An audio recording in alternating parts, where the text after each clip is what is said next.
ಕಲ್ಲುಗಾಣಕ್ಕೆ ಹಾಕಿ ಅಲಿತಾನೆ. ಅದು ಪುಡಿ ಆಗಲ್ಲ, ನೋವು ಮಾತ್ರ ಅನ್ಬೋದು. ಈಗ ಕರ್ಮಕ್ಕೆ ತಕ್ಕಂಥ ದೇಹ ಬೆಂಕಿಲಿ ಹಾಕಿ ಸುಡ್ತಾನೆ. ಸುಟ್ಟರೆ ಏನು ಬಾಧೆ ಆಗುತ್ತಾ ಆ ಬಾಧೆ ಮಾತ್ರ ತಗೊಳುತ್ತೆ, ಅದು ಹಂಗೆ ಇರುತ್ತೆ.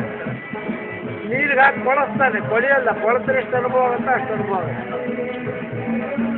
ಹಾಗೆಲ್ಲಾದ್ರ ಏನೇನು ಪನಿಷ್ಮೆಂಟ್ ಕೊಡಬೇಕು ಕೊಟ್ಟು ಆದಮೇಲೆ ತೇಜೋಮಂಡಲಕ್ಕೆ ಹಾಕ್ತಾನೆ. ತೇಜೋಮಂಡಲದಲ್ಲಿ ಆ ಸೂರ್ಯನ ಪ್ರಖರತೆಯಿಂದ ಎಲ್ಲ ಸುಟ್ಟು ಬೂದಿ ಆಗುತ್ತೆ. ಅಲ್ಲಿಂದ ಸೀದಾ ವಾಯುಮಂಡಲಕ್ಕೆ ಬರ್ತಾನೆ. ವಾಯುಮಂಡಲಕ್ಕೆ ಬಂದ ಮೇಲೆ ಮೇಘಗಳ ಮಳೆಯಿಂದ ಪುನಃ ಭೂಮಿಗೆ ಬಂದು ಬೀಳ್ತಾನೆ. ಆ ಜೀವ ಭೂಮಿ ಸೇರಿ ಭೂಮಿ ಮುಖೇನ ಪೈರಿಗೆ ಬಂದು ಪೈರು ಹುಲಸಾಗಿ ಬೆಳೀತು. ಆ ಪುರುಷ ಯಾವಾಗ ಎಲ್ಲರೂ ತಿಂತಾರೆ ಅದು ವೀರ್ಯವಾಗಿ ಹನುಮಾಗ ರಕ್ತವಾಗಿ 60 ಹನಿ ರಕ್ತಕ್ಕೆ 1 ಹನಿ ವೀರ್ಯ ಆಗುತ್ತೆ. 60 ಹನಿ ವೀರ್ಯಕ್ಕೆ 1 ಜೀವಾಣು ಆಗುತ್ತೆ.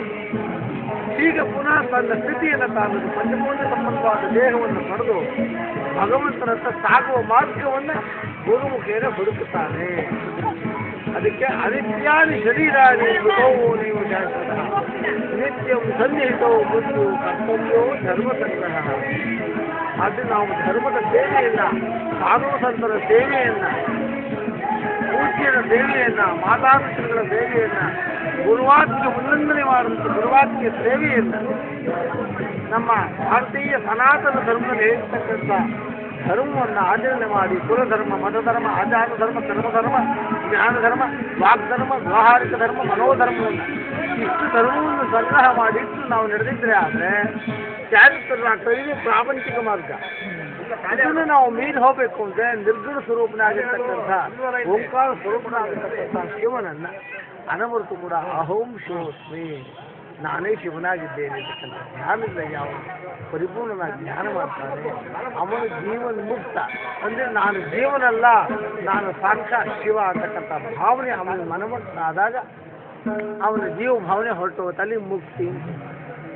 ಸತ್ತ ಮೇಲಿ ನಂತನ ಮುಕ್ತಿ, ಸಾಯುವ ಮುನ್ನ ಮೋಕ್ಷದ ಬರ್ತದೆ ಅಂತ. ಸತ್ತವರೆಲ್ಲ ಮುಕ್ತಿ ಸೇರ್ತಾರೆ.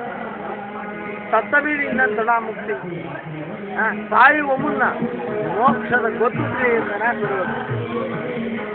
ಗೊತ್ತಾಯ್ತೆ?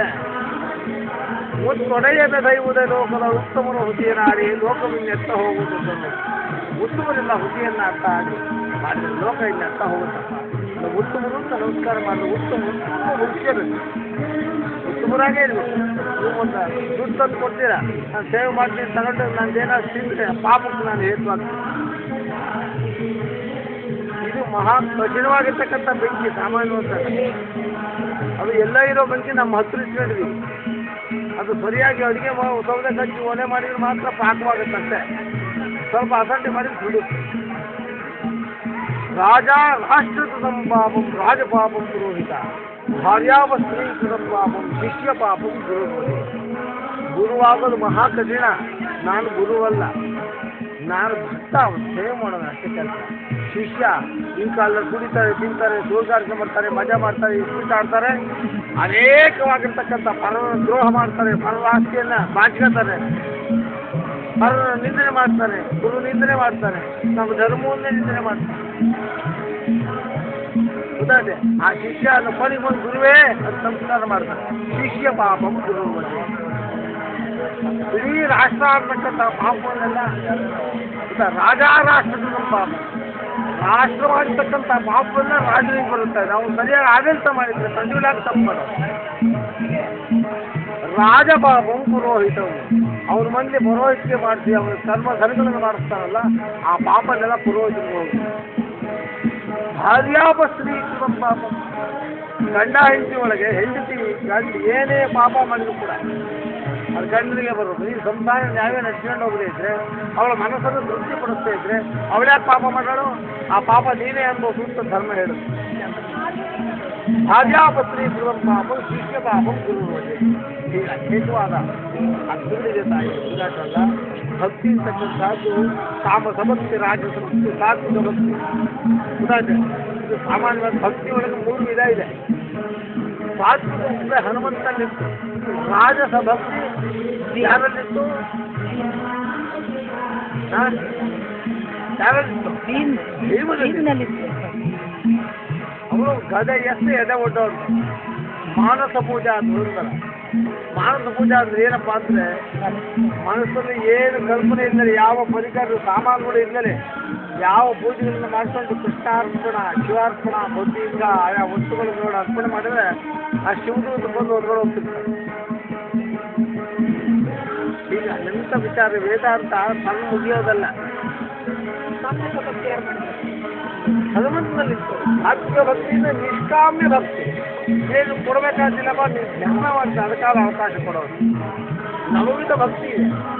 ನವವಿಧ ಭಕ್ತಿ ದಾಸ್ಯ, ಆತ್ಮವಂದನ, ಸೇವನ, ಪಾದ್ಯ ಸೇವನ, ಅರ್ಚನ, ಬಂಧನ, ಹೀಗೆ ಅದ್ಭುತವಾದ ವಿಚಾರಗಳಿರುತ್ತೆ. ಅದನ್ನೆಲ್ಲ ಅದನ್ನ ತಿಳ್ಕೊಂಡು ಒಂದೊಂದೇ ಮೆಟ್ಟನ್ನು ನಾವು ಏಕದಮ್ ಜಂಪ್ ಮಾಡಿ ಇದಕ್ಕೂ ಇರ್ತೀಯ. ಮತ್ತು ಸೇವೆ ಮಾಡೋದು ಕಲಿ, ಕೈ ದಾನ ಮಾಡೋದು ಕಲಿ. ಇದೆಲ್ಲ ಇಷ್ಟು ಮಾಡಿದಿರಿ ನೋಡಿ, ಆನಂದ ಹೋಯ್ತು ನಿಮಗೆ. ನಿಮ್ಗೆ ಜಮಾ ಆಗೋದು ಅದು ಕೋಟಿಯಷ್ಟು ಜಮಾ ಆಗೋದು. ಎಷ್ಟು ಆನಂದ ಒಂದು ಕ್ಷಣಕಾಲ ಅಲ್ವನಕ. ಇಂಥ ಆನಂದವನ್ನು ಪಡಬೇಕು ಅಂತ ಎಷ್ಟು ಪ್ರಪಂಚದ ಜನ ಹಂಬಲಿಸ್ತಾರೆ. ಅವರವರ ಆನಂದ ಅವರಿಗೆ ಅನುಭವ ಆಗುತ್ತೆ. ಸಕ್ಕರೆಯನ್ನು ನಾನು ತಿಂದು ರುಚಿ ಕೇಳಿದ್ರೆ ಗೊತ್ತಾಗೋದಿಲ್ಲ. ಸಕ್ಕರೆ ಹೇಗಿದೆ ಅಂತ ಸಿಹಿ ಆಗಿದೆ ಅಂತೀನಿ. ಸಿಹಿ ಹೆಂಗಿದೆ ಅನುಭವಿಸಿ ನೋಡು, ಸೇವಾ ಮಾಡಿ ಆಗ ಗೊತ್ತಾಗುತ್ತೆ. ಸಕ್ಕರೆ ತಿಂದ್ಬಿಟ್ಟು ರುಚಿ ಕೇಳಿ ರುಚಿ ಹೇಳೋಕ್ಕಾಗತ್ತೆ ನಿಮ್ಮ ಕೈಲಿ? ಸಕ್ಕರೆ ಆಗಿದೆ, ಭಾಳ ಸಿಹಿ ಆಗಿದೆ, ಸಿಹಿ ಹೆಂಗಿದೆ ಆ ಸಿಹಿಯ ಪರಮಾತ್ಮ ಹೇಳೋಕೆ ಬರಲ್ಲ, ಅನುಭವಿಸೋಕೆ ಮಾತ್ರ ಬರೋದು. ಭಗವಂತನನ್ನು ನೋಡಿ ಆನಂದ ಪಡ್ತಕ್ಕಂಥದ್ದು ಇನ್ನೊಬ್ರು ಹೇಳೋಕೆ ಬರೋದಿಲ್ಲ, ನೀನು ಅನುಭವಿಸೋಕೆ ಮಾತ್ರ ಅದಿರೋದು. ಯಾರ್ಯಾರು ಯೋಗ್ಯತೆವಂತರಿದ್ದಾರೆ, ಯಾರ್ಯಾರು ಶಕ್ತರಿದ್ದಾರೆ, ಯಾರ್ಯಾರು ಸಾಧಕರಿದ್ದಾರೆ ಅವ್ರಿಗೆ ಮಾತ್ರ ಸಿಗೋ ವಸ್ತುವಿನ ದಾಕ್ಷಿಣ್ಯಕ್ಕೆ ಸಿಗೋವಂಥದ್ದಲ್ಲಮ್ಮ. ಹಾಗಾಯಿತು ಬಹುಜನ ಶರಣರಾಗೋರು ಬಹುಜನ ಋಷಿಗಳಾಗ್ಬಿಡೋರು, ಅದು ಸುಲಭ ಅಲ್ಲ. ಗೊತ್ತಾಯ್ತೆ? ಅಷ್ಟಸಿದ್ಧಿಗಳನ್ನು ಮಾಡಿ ಎಷ್ಟ ಪರಮಾತ್ಮ. ಯಾಕಪ್ಪ ಅಂದರೆ ಏಕದಮ್ ಸೀದಾ ನನ್ನ ಹತ್ರಕ್ಕೆ ಬಂದ್ಬಿಡ್ತಾರೆ. ಯಾವುದೋ ಒಂದು ಸಿದ್ಧಿ ಮಾಡ್ಕೊಂಬಿಟ್ಟು ಜೈ ಸದ್ಗುರು ಶಿವ ಮಂತ್ರಗಾಳಿ ಅಂತಾರೆ. ಅವನಿಗೇನೋ ಅಂತಾರೆ ಅಲ್ಲಿ ಒಂದು ಗೌರವ ಬಂದಂಗೆ ಆಗ್ಬಿಡುತ್ತೆ. ಅವನ್ನೇ ದೇವ್ರ ಮಾಡಿಬಿಟ್ಟು ಆ ದೇವ್ರ ಹತ್ರಕ್ಕೆ ಹೋಗೋದೇ ತಪ್ಪಿಸ್ಬಿಡ್ತಾರೆ ಜನ. ಈ ದೇವ್ರ ಇಟ್ಕೊಂಡು ಆ ದೇವ್ರು ಬಿಟ್ಬಿಟ್ಟ. ಯಾವುದು ಜೀವನ ಮುಕ್ತಿ ತತ್ವವನ್ನು ತೋರಿಸ್ತಕ್ಕಂಥ ಪರಬ್ರಹ್ಮ ಸ್ವರೂಪನ ಶಿವನನ್ನೇ ಮಾಡ್ತಾರೆ. ಆ ಅಷ್ಟಸಿದ್ಧಿಗಳಿಂದ ಇಷ್ಟೇ ಕೆಲಸ, ಅವನು ಮುಕ್ತನ ಆಗೋದಿಲ್ಲ. ಅವರವೇ ಅಪುಣ್ಯನಿಲೆ ಪದ್ಮಾರ್ತಿಗನ್ನಾಸಿನ ಅರ್ಚಿನ ಮುದಕಂದಕ್ಕಂ ಅಕ್ಷಯಂ ಉಪತಿಷ್ಠಿತ. ನಮ್ಮ ಜಗದೀಶ್ ಅವರು ಅನುದಾನ ಮಾಡಿದರು. ನಮ್ಮ ಪೂರ್ವಿಕರು ನಿಮ್ಮ ಪೂರ್ವಿಕರು ಬೇರೆ ಬೇರೆ ಪಿತೃಲೋಕ ಇಲ್ಲ, ಎಲ್ಲ ಒಂದೇ ಲೋಕಕ್ಕೆ ಹೋಗೋ ಸತ್ತವರೆಲ್ಲ ಪಿತೃಲೋಕ. ಅಲ್ಲಿ ಅನ್ನ ಅವ್ರವ್ರು ಮಾಡಿರೋ ಪಾಪ ಪುಣ್ಯಕ್ಕೆ ತಕ್ಕಂಥ ಕುಂಬಿಪಾಕ ನರಕ ಅನೇಕವಾದ ನರಕಗಳು ಹಾಕಿರ್ತಾರೆ. ಚಿನ್ನದ ವಜ್ರದ ಕರಗಸ್ತರ ಕೊಯ್ತಿರ್ತಾರೆ. ಅನೇಕ ನಾನು ಮೋಸ ಮಾಡಿದ್ರಿಂದ ಕಬ್ಬಿಣದ ಕಂಬ ಮುಖ್ಯ ಅಂತಾರೆ. ಕಬ್ಬಿಣದ ಕಂಬ ಒಪ್ಪಿಸ್ತಾರೆ, ಕಬ್ಬಿಣದ ಕಾಗೆ ಕುಟ್ಟಿಸ್ತಾರೆ. ಮಲ ಕೀವು ರಕ್ತವನ್ನೇ ಆಹಾರ ಅವ್ರಿಗೆ ಅದ್ರೊಳಗೆ ಹಾಕ್ಬಿಟ್ಟಿರ್ತಾರೆ. ಅರೆ ಅದು ತಿನ್ನಲಾರೆ ಅಂದ್ರೆ ನೀನು ಯಾವುದು ದಾನ ಧರ್ಮ ಮಾಡಿದ್ವಲ್ಲ ಅಂತ ಪಿತೃಗಳು ಅನ್ನ ನೀರು ಅಂತಿರ್ತಾರೆ. ಆಗ ಅವರವೇ ಪುಣ್ಯದ ಸುಳಿವೇ ಇಲ್ಲ ಅಂತ ಜಾಗದಲ್ಲಿ ಇರ್ತಾರೆ. ಅವರವೇ ಅಪುಣ್ಯನಿದೆ ಪದ್ಮಾರ್ಬುಧ ನಿವಾಸಿ. ಪದ್ಮ ಶಂಖ ಅರ್ಬುದ ಏನು ಲೆಕ್ಕಾಗ ಅಷ್ಟು ಕಾಲದಲ್ಲಿ ಇರೋರು. ಆದ್ದರಿಂದ ಇಂಥ ಮಹಾನುಭಾವ ವಂಶವನ್ನು ಹುಟ್ಟಿ ಸಾಧು ಸಂತರಿಗೆ ಶರಣರಿಗೆ ಅನ್ನದಾನ ಮಾಡಿದರೆ ಅಕ್ಷಯ ಉಪದಿಷ್ಠತೆ. ಅನ್ನದಾತರು ಸುಖಿ ಭವ ಅಂತ ಪಿತೃಗಳು ಹರಿಸ್ತಾರೆ. ನಿಮ್ಮ ತಂದೆ ತಾಯಿಗಳು ಪೂರ್ವಿಕರಿದ್ದಾರಲ್ಲ ಅವ್ರು ಹರಿಸ್ತಾರೆ. ಭಾಳ ಸಂತೋಷ ಆಯ್ತು. ನನ್ನ ವಂಶದಲ್ಲಿ ನೀನು ಹುಟ್ಟಿ ಧನ್ಯ ಮಾಡಿದೆಲ್ಲೋ ಭಾಳ ಸಂತೋಷ ಆಯ್ತು, ತೃಪ್ತಿ ಆದವು. ಒಂದನೇ ಕೃಷ್ಣಾರ್ಪಣ ಶಿವಾರ್ಪಣ ಅಂತ ನೀರು ಬಿಟ್ಟಿರ್ತಕ್ಕಂಥದ್ದು ಅವರು ತೃಪ್ತ ಆಗ್ತಾರೆ. ಎಲ್ಲ ಸಾಮಾನ್ಯವಾಗಿರ್ತಕ್ಕಂಥ ಅನುದಾನ ನಾನು ಕೇಳ್ತೀನಿ, ನನ್ನ ಹೊಟ್ಟಿಗೆ ಕೇಳಲ್ಲ. ನಿನ್ನ ಜೀವನ ಸಾರ್ಥಕತೆಗೆ ನಾನು ಕೇಳ್ತೀನಿ. ನನಗೇನು ಇಷ್ಟ ಅನ್ನಾದ್ರು ಸಾಕು, ಒಂದು ಅಕ್ಕಂಬ ಅಕ್ಕಿ ತಂದು ನಾನು ತಿನ್ನೆ. ನಿನ್ನ ಜೀವನ ಸಾರ್ಥಕವಾದ್ರಿಂದ ಅವ್ರು ಕರ್ಪಿಸ್ತಾ ಪರಮಾತ್ಮ ಅಲ್ವೇ. ಜೈ ಶ್ರೀರಾಮ್.